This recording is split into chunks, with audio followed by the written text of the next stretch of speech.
On my list ada salah satu panelis kita yang juga luar biasa nih, Pak Dir ya, Pak Direktur, Pak Dr. Haji Yaswadi MSI, yang akan segera bergabung dan mungkin kita harus kenal dulu nih sedikit nih Pak Direktur nih, panggilannya harus Pak Direktur ya.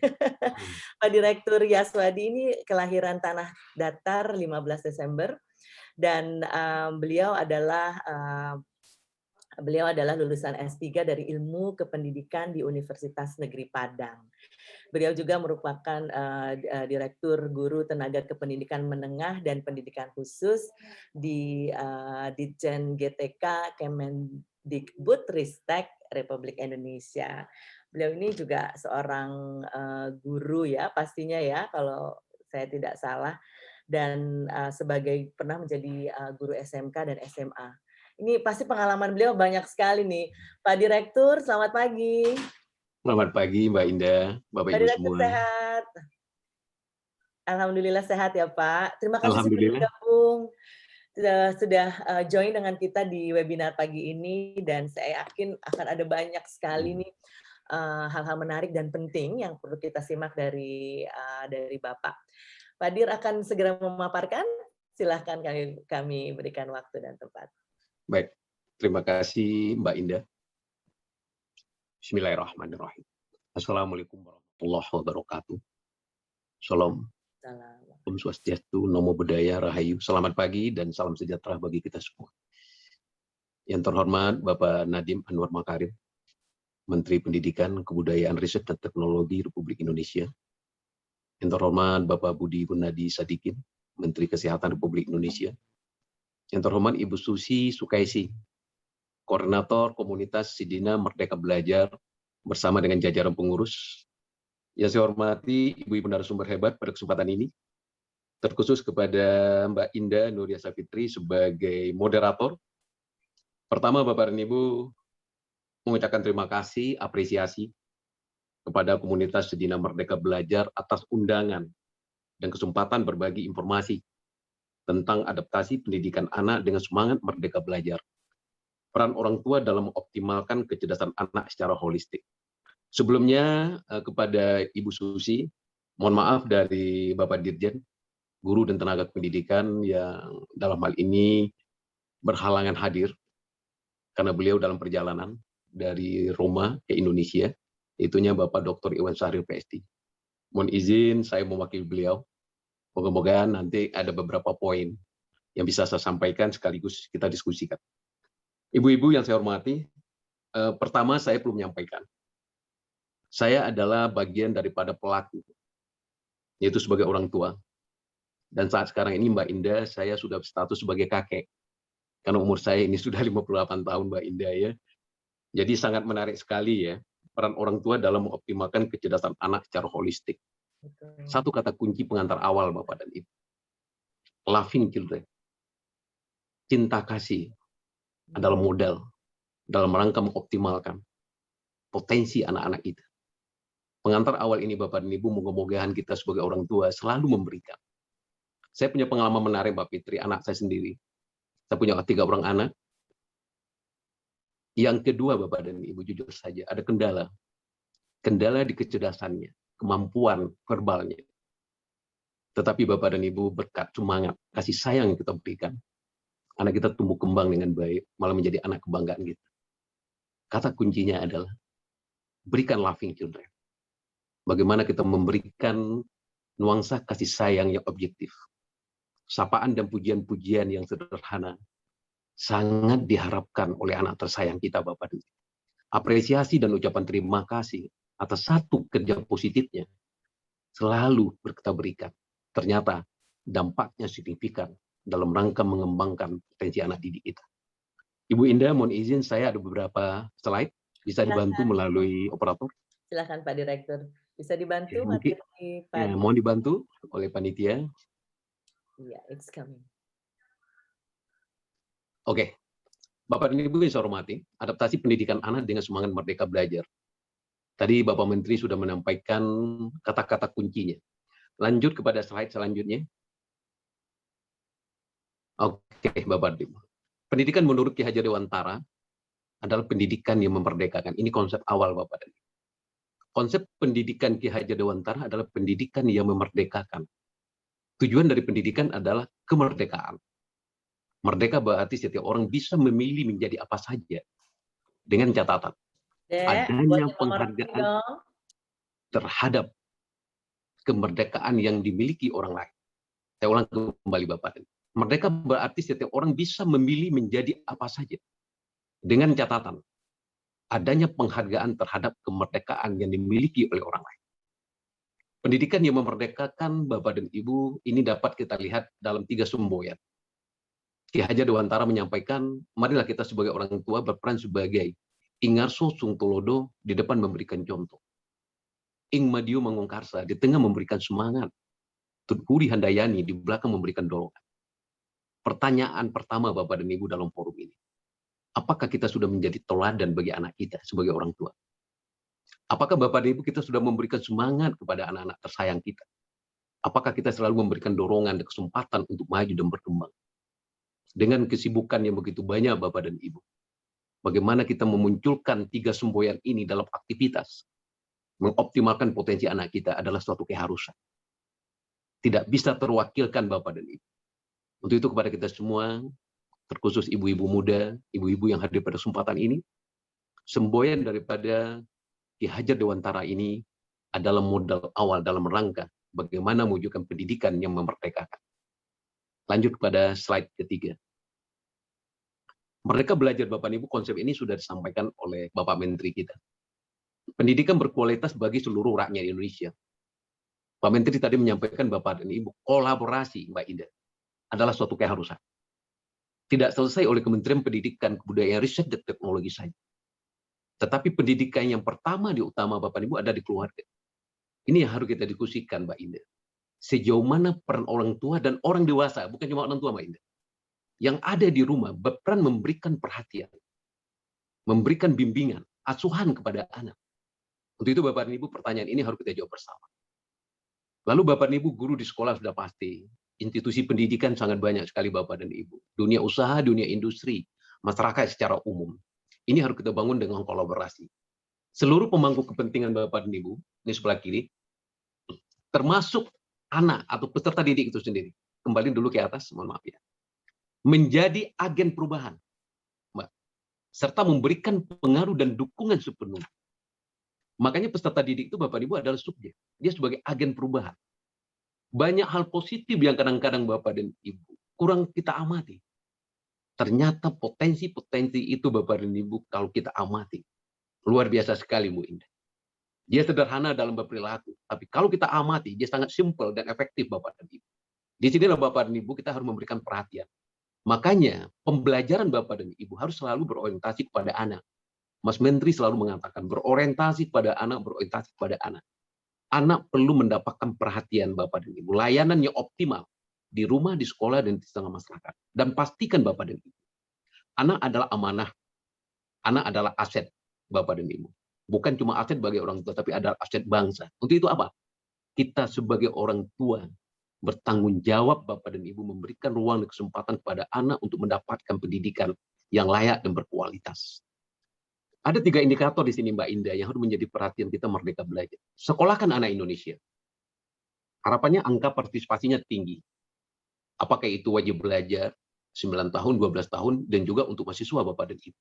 Di sini disebutkan angka 95% Bapak dan Ibu harapan kita lebih di seluruh jenjang pendidikan dasar dan menengah. 70% pada jenjang pendidikan tinggi. Diharapkan itu lebih. Dorong pembelajaran siswa, hasil belajar yang berkualitas. Di saat kita bicara hasil belajar yang berkualitas Bapak dan Ibu, banyak hal yang harus kita perhatikan. Pembelajaran Bapak dan Ibu ada 3 hal yang harus menjadi perhatian kita Mbak Indah. Pertama adalah kurikulum. Yang kedua proses pembelajaran itu sendiri. Yang ketiga adalah asesmennya. Di saat kita bicara asesmen Bapak dan Ibu, ada 3 hal menjadi perhatian kita. Diagnostik, proses, dan hasil belajar. Tentu dalam hal ini Bapak dan Ibu, keberadaan guru-guru yang profesional Mbak Indah sangat dibutuhkan dalam rangka mewujudkan hasil belajar berkualitas. Mulai Bapak dan Ibu dari satuan PAUD, ya, SD, SMP, SMA, SK, sampai perguruan tinggi Bapak dan Ibu. Apakah cukup dengan guru yang berkualitas saja? Tentu perlu Bapak dan Ibu. Diperkuat dengan sarana prasarana dan sistem yang ada di sana. Ini bagian yang harus kita bangun, makanya kolaborasi harus kita lakukan dalam rangka mewujudkan hasil belajar berkualitas. Tidak ada anak yang tertinggal Bapak dan Ibu. Distribusi yang merata dari Sabang sampai Merauke Bapak dan Ibu, jangan ada batas. Ya. Perkotaan dengan perdesaan 3T Bapak dan Ibu, anak-anak harus memiliki kesempatan untuk belajar dengan layanan yang optimal. Ini menjadi perhatian kita. Ketiga indikator di atas dapat dicapai melalui perbaikan infrastruktur dan teknologi. Mas Menteri selalu menyampaikan Bapak, betapa pentingnya infrastruktur dan teknologi. Platform pendidikan nasional berbasis teknologi harus menjadi perhatian. Infrastruktur sekolah kelas masa depan harus menjadi perhatian Bapak dan Ibu. Tentu dalam hal ini kontribusi orang tua perlu. Tidak cukup Bapak dan Ibu dengan anggaran yang sifatnya mengoptimalkan bos saja. Perlu ada kontribusi Bapak dan Ibu. Nah, bagaimana caranya Bapak dan Ibu? Ini yang harus kita bangun komunikasi positif antara sekolah dengan orang tua dan masyarakat, serta dunia usaha dan dunia industri. Kebijakan, prosedur, dan pendanaan harus menjadi perhatian Bapak dan Ibu. Kontribusi eksternal, pemerintah dan swasta. Dudi Bapak dan Ibu. Mekanisme akreditasi, ini bicara tentang kualitas daripada organisasinya. Lalu Bapak dan Ibu, otonomi satuan pendidikan. Bicara otonomi satuan pendidikan Bapak dan Ibu, satuan pendidikan itu dikelola. Keberadaan seorang kepala sekolah yang profesional Bapak dan Ibu, guru yang profesional, tenaga kependidikan yang profesional, ini sangat diperlukan. Disinilah Bapak dan Ibu kita perlu membangun kolaborasi untuk mewujudkan seluruh sekolah di Indonesia. Harapan kita Bapak dan Ibu adalah sekolah yang berkualitas. Tentu perlu kolaborasi kembali Mbak Indah. Kepemimpinan masyarakat dan budaya, kompetensi guru menjadi perhatian. Kepala sekolah yang profesional Bapak dan Ibu dan pemerintah daerah. Satu poin Mbak Indah, kepala sekolah itu memiliki satu kompetensi yang memang dipersyaratkan, entrepreneurship. Bagaimana dia mengembangkan potensi sekolah Bapak dan Ibu dengan mengoptimalkan apakah itu lingkungan internal ataupun lingkungan eksternal. Ini harus menjadi perhatian. Makanya entrepreneur ini Bapak dan Ibu, ini memang harus dimiliki oleh kepala sekolah. Salah satu di antara itu Bapak dan Ibu. Apalagi Bapak dan Ibu, yaitunya dalam hal ini adalah kemampuan beliau dalam mengelola atau manajemen sekolah. Ini harus menjadi perhatian Bapak dan Ibu. Kepala sekolah yang profesional Bapak dan Ibu, harapan kita berasal dari guru yang profesional. Makanya sekarang Bapak dan Ibu didorong guru-guru penggerak. Salah satu di antaranya Bapak dan Ibu ikon daripada Merdeka Belajar ini, itu didorong Bapak dan Ibu diberi ruang kesempatan untuk menjadi kepala sekolah pengawas dari guru-guru hebat ke depan Bapak dan Ibu. Ini sangat tepat sekali. Kolaborasi dan pembinaan Bapak dan Ibu lokal dan global antara guru satuan pendidikan industri. Bukan cuma di SMK Bapak dan Ibu, tetapi satuan pendidikan diharapkan ini membangun kolaborasi dengan Dudi, masyarakat yang peduli terhadap dunia pendidikan. Makanya seorang kepala sekolah yang profesional Bapak dan Ibu harus memiliki kemampuan berkomunikasi, membangun ekosistem Bapak dan Ibu, melakukan kolaborasi. Komunikasi positif adalah salah satu modal besar dalam rangka membangun sekolah yang bermutu atau berkualitas. Kurikulum pedagogik dan asesmen, kurikulum dan asesmen nasional ini Bu, ini harus menjadi perhatian. Di masa pandemi COVID-19 Bapak dan Ibu, kita mengenal kurikulum nasional 2013, kurikulum khusus Bapak dan Ibu, dan kurikulum mandiri yang dioptimalkan, dikembangkan oleh satuan pendidikan. Ini menjadi perhatian kita semua. Next, lanjutkan pada slide selanjutnya. Waktu saya sangat terbatas sekali Mbak Indah ya. Boleh nanti ditambah sedikit ya. Naik ya. Oke, Bapak dan Ibu. Visi Merdeka Belajar. Mas Menteri selalu mengatakan Bapak dan Ibu, pelajar Pancasila. Nah, di sini kita perhatikan 2 poin sebelah kiri, mewujudkan Indonesia maju yang berdaulat, mandiri dan berkepribadian melalui terciptanya pelajar Pancasila yang bernalar kritis, kreatif, mandiri, beriman, bertakwa kepada Tuhan Yang Maha Esa, dan berakhlak mulia, bergotong royong, dan berkebinekaan global. Makanya Bapak dan Ibu, di saat kita bicara, ya, kompetensi yang harus dimiliki Bapak dan Ibu, tidak cuma pada tatanan, content knowledge, kata Mbak Ina, tetapi harus ada karakter sikap mulia, keterampilan yang memadai dalam ini Bapak dan Ibu. Dalam hal ini Bapak dan Ibu, kembali saya sampaikan, bagaimana kita mengoptimalkan segala potensi yang ada. Apakah itu di rumah, di sekolah, di tengah masyarakat, dalam rangka memberikan yang terbaik kepada anak kita. Insya Allah Bapak dan Ibu, ini akan berdampak positif. SDM yang unggul merupakan pelajar sepanjang hayat yang memiliki kompetensi global dan berperilaku sesuai dengan nilai-nilai Pancasila. Di saat kita belajar Bapak dan Ibu, pelajar Pancasila, ada 6 nilai yang harus dioptimalkan. Harapan kita ini, Mbak Ida, 6 nilai ini bersifat holistik. Ini harapan kita, Bapak dan Ibu. Pertama, Bapak dan Ibu, kita lihat adalah beriman dan bertakwa kepada Tuhan Yang Maha Esa, berakhlak mulia. Ada satu standar kompetensi, Bapak dan Ibu, Mbak Indah, yang harus betul-betul dimiliki oleh guru. Tidak cuma pada tatanan kompetensi yang berhubungan dengan profesinya saja, tetapi non-teknis, Mbak Indah. Non-teknis di sini adalah emotional quotient. Bagaimana dia memiliki soft skill, Bapak dan Ibu. Apalagi di satuan PAUD. Senyum, ketulusan dan keikhlasan, tatapan mata yang penuh kasih sayang Bapak dan Ibu, gestur yang lembut Bapak dan Ibu, panggilan-panggilan yang menyenangkan Bapak dan Ibu. Ini semuanya harus menjadi perhatian Bapak dan Ibu semua. Jadi karakter itu bukan cuma untuk anak, tapi Bapak dan Ibu sebagai ingar sosong tulodo. Karakter itu harus kita miliki sebagai orang tua, sebagai guru, sebagai pimpinan Bapak dan Ibu. Supaya apa? Anak-anak memperhatikan, mencontoh dari orang-orang di sekitarnya. Di sinilah Bapak dan Ibu perlunya kepedulian kita bersama. Lalu mandiri Bapak dan Ibu. Bernalar kritis Bapak dan Ibu salah satu. Kita harus memperkuat literasi kita. Numerasi Bapak dan Ibu. Tidak berhenti di sana. Kita juga membangun karakter mulia kita. Kreatif Bapak dan Ibu, ini bagian daripada nilai pelajar Pancasila. Gotong royong, kemudian kebinekaan global. Indonesia ini dari Sabang sampai Merauke ya Mbak Indah. Banyak suku, banyak pulau, banyak bahasa Bapak dan Ibu. Jangan jadikan Bapak dan Ibu kebinekaan ini menjadi masalah kebinekaan ini. Jadi kebinekaan ini adalah suatu keunggulan. Kebinekaan adalah suatu kekuatan Bapak dan Ibu. Kebinekaan adalah hal yang indah. Berbeda Bapak dan Ibu tetap satu. Ini menjadi bagian kita. Jadi Bapak dan Ibu, visi Merdeka Belajar ini dalam rangka mewujudkan pelajar Pancasila. Dari mana memulainya Bapak dan Ibu? Ya dari rumah tangga. Rumah tangga adalah pendidikan pertama dan utama. Bagaimana dengan segala keterbatasan orang tua? Di sini Mbak Indah, tadi sudah disampaikan oleh Mbak Susi, saya mendengar sekilas tadinya, perlu ada edukasi untuk orang tua, yaitu melalui program parenting yang ada di sekolah. Siapa yang perlu menyiapkan? Komite sekolah Bapak dan Ibu bersama dengan kepala sekolah dan guru. Tentu saja Bapak dan Ibu orang tua berkontribusi mengedukasi teman-teman orang tua sama orang tua Bapak dan Ibu. Jadi edukasi ini penting sekali. Segala keterbatasan yang dimiliki oleh orang tua di rumah Bapak dan Ibu jangan menjadi alasan. Sekolah harus bersikap. Orang tua Bapak dan Ibu punya semangat. Mari kita edukasi Bapak dan Ibu. Bukan cuma anak yang kita edukasi. Tetapi orang tua perlu diedukasi. Dalam rangka apa? Mewujudkan Merdeka Belajar, endingnya adalah pelajar Pancasila. Next, lanjutkan, Mas. Oke. Bapak dan Ibu, transformasi pendidikan di sini adalah jangan dijadikan pandemik Bapak dan Ibu dalam ini, COVID-19, tetapi justru memberikan potensi, akselerasi kebijakan Merdeka Belajar. Jadi Bapak dan Ibu, di masa pandemik ini, Kementerian Pendidikan, Kebudayaan, Riset, dan Teknologi, begitu banyak program-program yang diluncurkan oleh Mas Menteri Bapak dan Ibu. Sangat banyak sekali Bapak dan Ibu. Saking banyaknya Bapak dan Ibu dalam hal ini adalah bentuk daripada kreativitas. Bentuk daripada semangat Bapak dan Ibu. Transformasi pendidikan Bapak dan Ibu selalu dilakukan, berpusat kepada siswa. Jadi transformasi pendidikan Bapak dan Ibu, bagaimana kita memberikan pelayanan yang optimal kepada peserta didik. Berorientasi kepada anak, berorientasi kepada anak. Ini menjadi perhatian kita bersama Bapak dan Ibu. Jadi kepada Bapak Ibu orang tua, jangan cuma Kementerian Pendidikan, Kebudayaan, Riset, dan Teknologi selalu menyampaikan Bapak dan Ibu.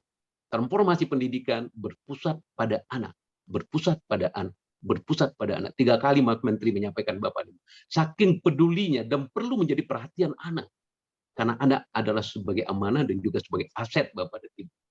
Kondisi pembelajaran jarak jauh di sini, mungkin kita sudah sangat familiar mendengarnya Mbak Indah.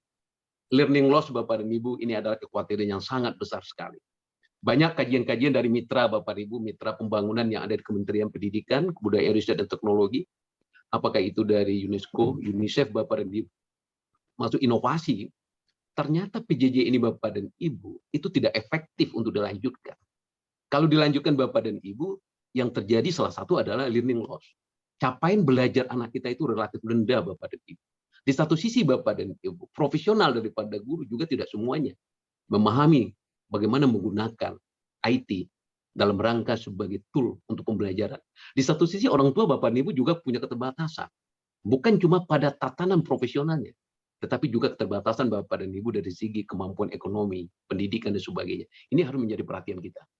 Hal ini meminta semua pihak yang terlibat, guru, orang tua, dan siswa, untuk keluar dari zona nyaman, sehingga akan semakin melatih karakter adaptif, inovatif, dan kreatif. Makanya salah satu Bapak dan Ibu, nilai yang harus dikembangkan dalam pelajar Pancasila itu apa? Yaitu kreativitas. Ini harus dikembangkan.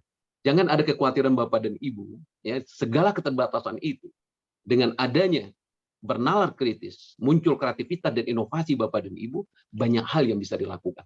Tugas kita adalah menyiapkan dan mendorong anak-anak tersayang kita. Bagaimana menjadi anak-anak yang kreatif dan inovatif Bapak dan Ibu? Syaratnya bagaimana? Diberikan ruang dan kesempatan untuk belajar Bapak dan Ibu. Dalam hal ini Mbak Indah, kita juga menggunakan istilah jadikan sekolah sebagai taman belajar, kata Ki Hajar Dewantara. Jadikan rumah sesederhana apapun Bapak dan Ibu menjadi taman belajar bagi anak-anak tersayang kita Bapak dan Ibu. Jangan cemas dalam hal ini. Bicara teman adalah dalam hal ini, taman adalah tempat yang menyenangkan ya Mbak Indah. Tentu perlu dirawat, dibersihkan dan dirapikan, tidak harus mewah Bapak dan Ibu. Untuk ini pada kesempatan ini kepada ibu-ibu orang tua hebat yang saya hormati. Sesederhana apapun rumah kita, mari kita jadikan sebagai taman bagi anak-anak untuk belajar, beraktivitas Bapak dan Ibu. Montessori dalam ini Bapak dan Ibu bermain sambil belajar. Aktivitas bermain Bapak dan Ibu, tapi ada juga aktivitas belajar di sini. Di sini Bapak dan Ibu dituntut kecerdasan orang tua. Bagaimana membelajarkan anak. Untuk itu edukasi kembali untuk orang tua harus selalu dilakukan. Terima kasih kepada komunitas Sidina Merdeka Belajar, Bu Susi luar biasa. Ya. Ini memang memberikan apresiasi dalam hal ini Mbak Indah ya. Moga-moga suatu waktu Mbak Susi bisa bertemu tatap muka kita. Saya di gedung D, lantai 12 juga dengan Mbak Indah ya. Ngopi bareng lah istilahnya gitu ya, moga-moga saja. Karena saya melihat ini ibu-ibu hebat ini. Bu Indah sebagai moderator sangat familiar nampaknya dengan informasi-informasinya. Memanfaatkan teknologi Bapak Ibu pada PJJ ini tidak hanya dilakukan secara daring atau online, tetapi juga dapat melalui berbagai macam media pembelajaran, seperti belajar dari rumah di TVRI dan belajar dari radio dan sebagainya. Kita juga punya portal Mbak Indah. Portal adalah Guru Belajar dan Berbagi. Kemarin baru kita saja meluncurkan, yaitunya seri pembelajaran pada tahun ajaran 2021-2022.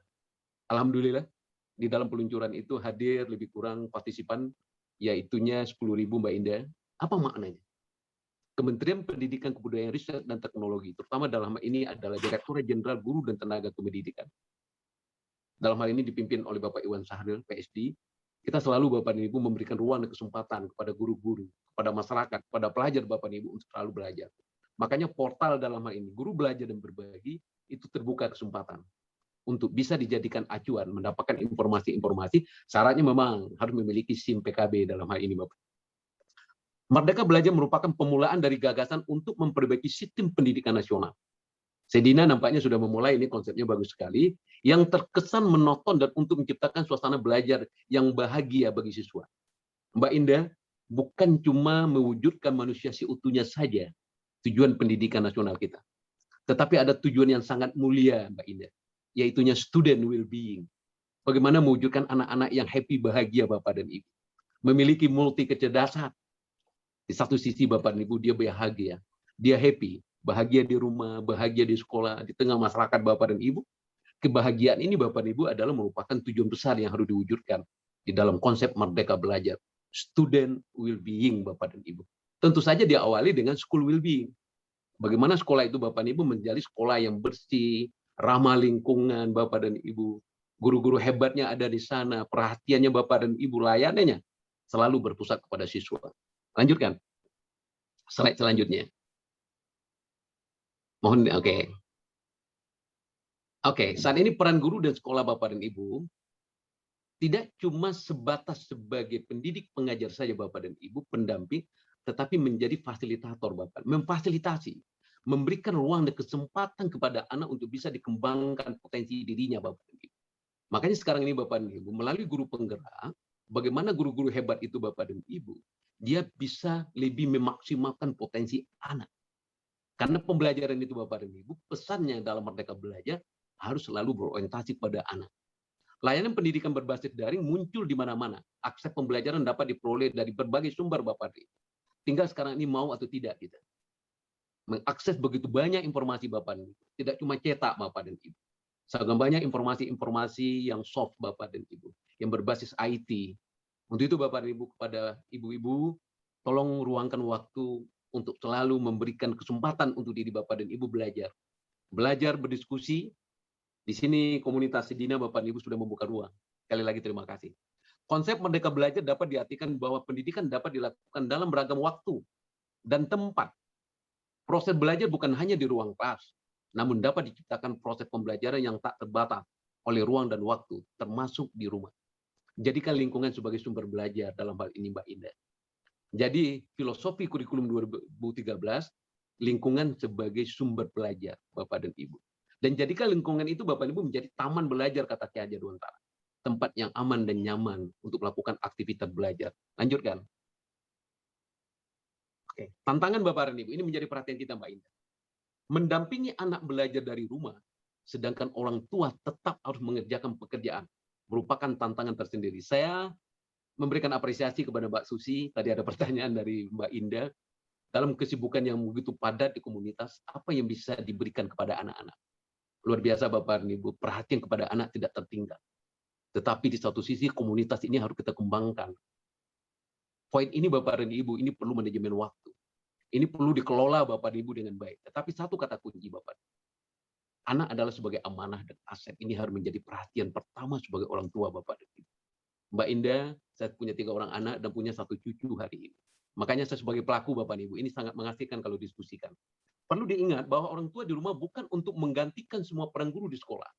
Jadi Bapak Ibu orang tua bukan berarti menggantikan, tetapi mensupport, mendampingi anak-anak Bapak dan Ibu diberikan ruang dan kesempatan untuk belajar. Makanya saya katakan orang tua tidak berhenti di sana Mbak Indah. Orang-orang dewasa yang ada di rumah harus memberikan pendampingan kepada anak-anak untuk belajar Bapak dan Ibu. Tetapi di satu sisi, ruang untuk bermain, kesempatan bermain juga diberikan. Tentu bermain Bapak dan Ibu dalam mengasah kecerdasan anak kita. Ini harus menjadi perhatian kita semuanya. Jadi Bapak dan Ibu guru dalam hal ini dia punya mitra. Salah satu mitranya adalah guru-guru, ini adalah orang tua hebat Bapak dan Ibu. Di satu sisi orang tua bukan untuk menggantikan peran guru. Tidak Bapak dan Ibu. Tetapi bagaimana menjadi mitra bagi sekolah. Ini penting menjadi perhatian kita. Makanya edukasi kepada orang tua adalah poin yang perlu kita diskusikan.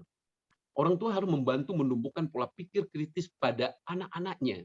Anak-anak itu ditumbuhkan Bapak dan Ibu bagaimana berpikir kritis. Tentu juga perlu ada perhatian asupan makanan Bapak dan Ibu ya. Pola asuhnya seperti apa Bapak dan Ibu ya. Saya tetap memberikan satu kata kunci Bapak dan Ibu. Bangun dan berikan kehangatan kepada anak. Kehangatan itu Bapak dan Ibu akan menimbulkan rasa percaya diri kepada anak. Satu kesalahan Bapak dan Ibu bukan berarti harus kita berikan punishment. Tetapi bagaimana anak itu tidak mengulang kembali kesalahan yang sama Bapak dan Ibu. Ini harus dibelajarkan. Di saat Bapak dan Ibu anak kita memberikan suatu hal yang positif, segera berikan Bapak dan Ibu pujian. Berikan Bapak dan Ibu apresiasi, ucapan-ucapan yang menyenangkan Bapak dan Ibu. Apakah itu shock hand, tepuk tangan Bapak dan Ibu, kata-kata yang menyenangkan, luar biasa Bapak dan Ibu. Makanya sentuhan, coaching kata Mbak Indah, tidak berhenti pada laughing, tapi sentuhan Bapak dan Ibu. Ini harus diberikan. Konsep Montessori dalam ini Bapak dan Ibu sangat jelas sekali ya. Hal tersebut dapat dimulai dari rumah dengan membudayakan komunikasi yang terbuka antara orang tua dan anak. Saat sekarang ini Mbak Indah, anak saya lagi koas, yang nomor 3, Sania. Dia pulangnya Bapak dan Ibu malam. Mohon maaf Mbak Indah kalau boleh saya sedikit bercerita. Saking beliau itu sangat lelah Mbak Indah. Kadang-kadang sampai di rumah sudah jam 12 malam ya. Harus bersama dengan dokternya ya karena ini dalam proses belajar. Sampai di rumah udah lelah Bapak dan Ibu masih ada PR. Saya sebagai orang tua Bapak dan Ibu, kebetulan saya sekarang ini di Palembang dalam rangka mendampingi anak lagi kurang sehat Bapak dan Ibu. Pagi-pagi Bapak dan Ibu dibangunkan untuk melakukan sholat. Kebetulan kami Muslim Bapak dan Ibu. Dia nggak sempat lagi Bapak dan Ibu melakukan aktivitas membantu. Nggak sempat lagi. Karena apa? Jam 6.30 sudah harus berangkat. Sebagai seorang orang tua Bapak dan Ibu, kita harus membuat anak itu sehat. Mungkin Bapak dan Ibu saya harus memberikan perhatian sedikit pada anak itu supaya dia merasa bangga dengan orang tuanya. Merasa cinta kepada kita Bapak dan Ibu, walaupun anak itu sudah dewasa. Mungkin menyiapkan rotinya, menyiapkan sedikit asupan makanan Bapak dan Ibu. Lalu membukakan pintu pagar, ya, memberikan sedikit kesempatan Bapak dan Ibu bagaimana dia itu bisa happy untuk berangkat. Mengantarkan ke pintu Bapak dan Ibu dan memberikan satu informasi. Hati-hati di jalan. Ya. Usahakan maksimalkan potensi anak-anak. Bangun komunikasi yang baik dengan dokter dan pasien. Kata-kata ini Mbak Indah, ternyata itu melekat dalam dirinya. Kadang-kadang beliau menyampaikan kepada saya, dia bukan panggil papa kadang-kadang Mbak. Dia mengatakan my hero. Kita ini adalah pahlawan bagi dia. Mengapa Bapak dan Ibu? Karena dia merasakan sekali. Ya. Anak walaupun sudah dewasa tetap anak Bapak dan Ibu. Loving children. Tetap cinta perlu kasih nggak boleh berhenti dalam hal ini. Tanpa dukungan dan kerjasama orang tua, proses pembelajaran tidak maksimal. Karena orang tua adalah orang yang banyak membantu proses pembelajaran di rumah dan mengetahui profil anak. Jadi keberadaan orang tua di sini Mbak Indah, itu sangat strategis dalam rangka mengoptimalkan potensi anak. Apalagi di masa pandemi COVID-19 ini Bapak dan Ibu, keberadaan anak kan dominan di rumah. Apalagi dengan adanya PPKM sekarang ini, jelas Zona merah Bapak dan Ibu itu tidak ada pembelajaran tatap muka. Yang ada adalah pola PJJ. Tetapi untuk kuning dan hijau, kementerian, pemerintah dalam ini Mbak Indah mendorong adanya PTM terbatas tetap ketat dengan protokol kesehatan. Ini menjadi perhatian dan persetujuan daripada orang tua. Lanjutkan slide selanjutnya. Kalau boleh kita segera di wrap up supaya bisa ada question and answers ya. Ada waktu untuk ini terakhir. Ini saya sampaikan slide-nya di sini. Ada slide di samping sini. Bapak Ibu yang saya hormati, mendampingi anak belajar dari rumah bisa dilakukan dengan membuat jadwal kegiatan. Mungkin sudah dibuat jadwalnya apa yang dilakukan.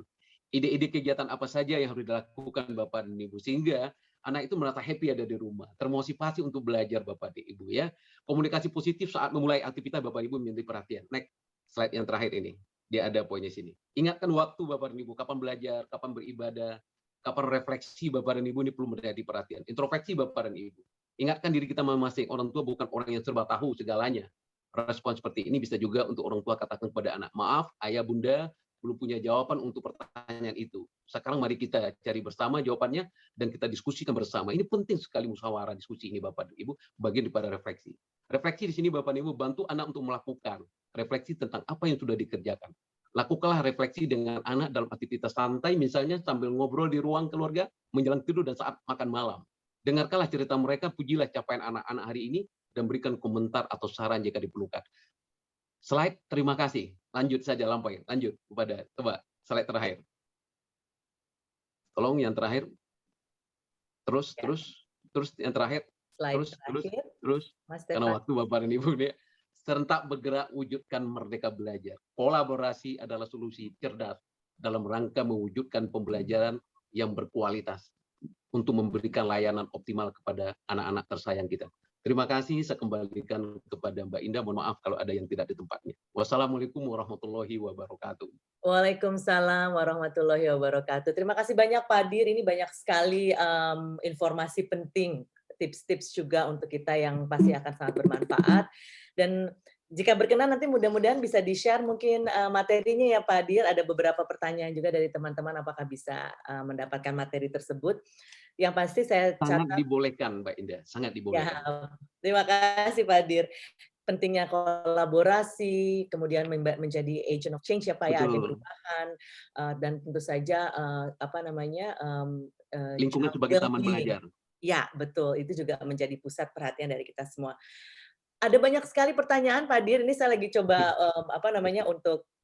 untuk melihat apa saja yang bisa kita sampaikan di Q&A ini yang walaupun memang singkat tapi mudah-mudahan bisa menjadi platform bersama. Ada pertanyaan mengenai sekolah inklusif ini Pak Dir ya. Dari Miss Jill yang ditanyakan adalah bagaimana menjalankan sekolah inklusif pada saat pandemi seperti ini. Mungkin walaupun secara online sudah banyak tantangan ya Pak. Nah, apalagi bagaimana dengan anak-anak yang kebutuhan khusus. Kemudian juga ada beberapa usulan juga seperti dari Mbak Dinar Juwita selaku Ketua Komnas Dik DKI ya Pak. Usulkan kepada Mas Menteri juga kepada tim untuk membentuk tim penyelamat anak Indonesia. Jadi seperti semacam tim evaluasi untuk kondisi pandemi di dunia pendidikan. Pertanyaan yang lain masih seputar apakah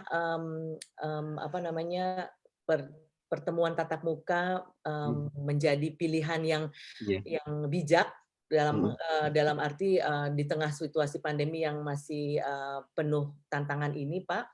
Dan bagaimana dengan mungkin yang ditanyakan adalah prosedurnya yang sekiranya ada pertemuan tatap muka namun masih di tengah pandemi, mungkin ada SOP tertentu Pak yang perlu dilakukan. Dan ini juga ada pertanyaan yang serupa mengenai SOP ini Pak. Sebentar tadi saya sempat lihat karena ada yang gurunya aktif berinteraksi melalui Zoom, tapi tidak semua juga seperti itu metode belajar jarak jauhnya, Pak. Nah, apakah sudah ada semacam SOP yang memberikan keseragaman atau semacam standar pada saat kita melakukan PJJ?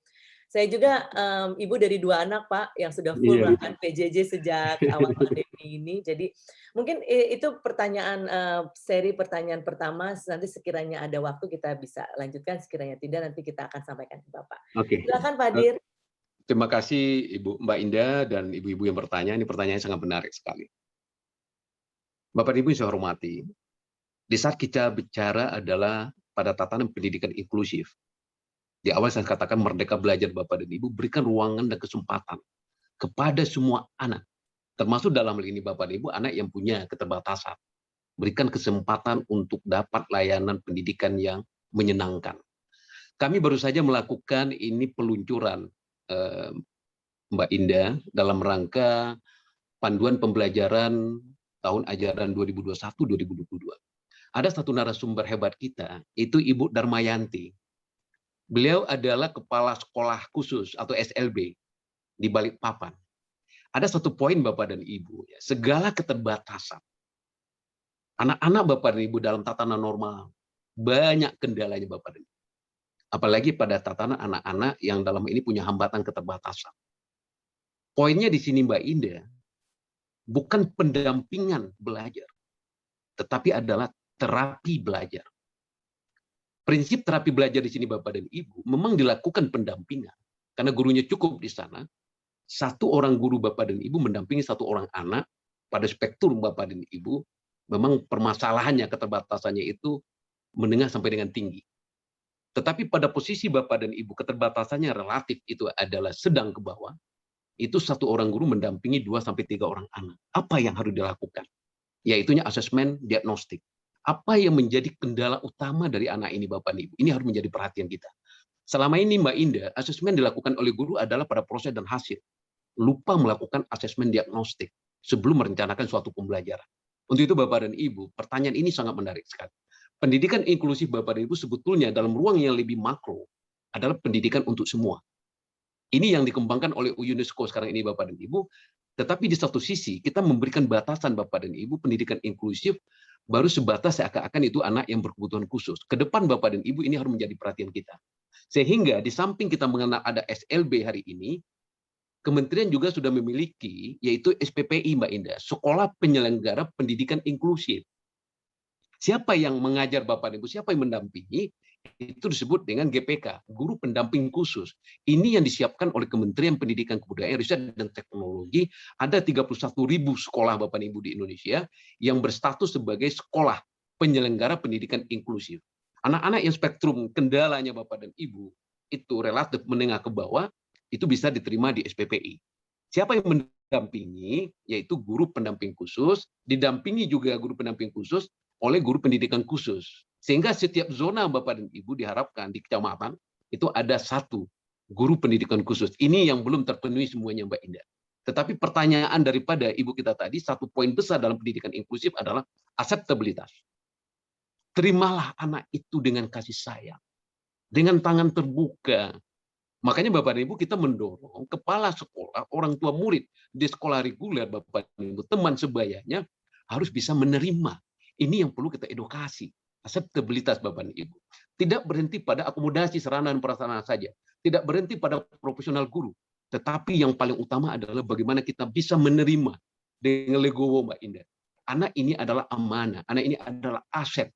Dia butuh Bapak dan Ibu kehangatan, butuh layanan dari kita. Makanya Bapak dan Ibu sebagai seorang guru yang profesional harus dibangun rasa empati dan simpati. Untuk itu, guru tidak berhenti pada profesional Mbak Indah, tapi menjadi inspiring teacher. Dia menjadi sosok guru yang menginspirasi. Ini yang harus diwujudkan melalui konsep merdeka belajar Bapak dan Ibu semua. Itu pertama. Lalu kedua, bagaimana dengan PTM? Ini pertanyaannya bagus sekali nih, Mbak. Kita sudah punya 2 acuan besar dalam rangka pelaksanaan pembelajaran di masa pandemi. Satu adalah SKB 4 Menteri. SKB 4 Menteri ini Bapak dan Ibu ditandatangani oleh Menteri Pendidikan dan Kebudayaan, Menteri Agama, Kesehatan, dan Menteri Dalam Negeri. Di dalam SKB 4 Menteri itu Bapak dan Ibu, sekolah diberi ruang dan kesempatan untuk bisa memilih apakah PTM terbatas, apakah belajar dari rumah atau PJJ, atau blended learning.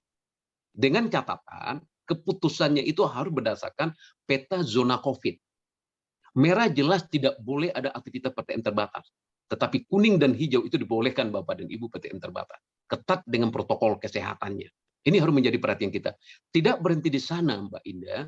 Harus ada izin dan persetujuan dari orang tua kepada anaknya. Jadi orang tua boleh memilih Bapak dan Ibu. Apakah PTM terbatas kalau itu sudah dibuka, ataukah PJJ? Pilihan ini Bapak dan Ibu harus ada dampaknya. PJJ jelas tidak efektif. Banyak kajian mengatakan sangat tidak efektif. Dan sulit Bapak dan Ibu kalau diteruskan, ini dampaknya adalah learning loss. Capaian belajar anak rendah. Tadi sudah disampaikan keterbatasan orang tua di rumah dalam rangka mendampingi, memfasilitasi anaknya juga tidak semuanya. Tidak sama seperti Mbak Indah, Mbak Susi, tidak semuanya Bapak dan Ibu. Keterbatasan ini Bapak dan Ibu, PTM menjadi solusi.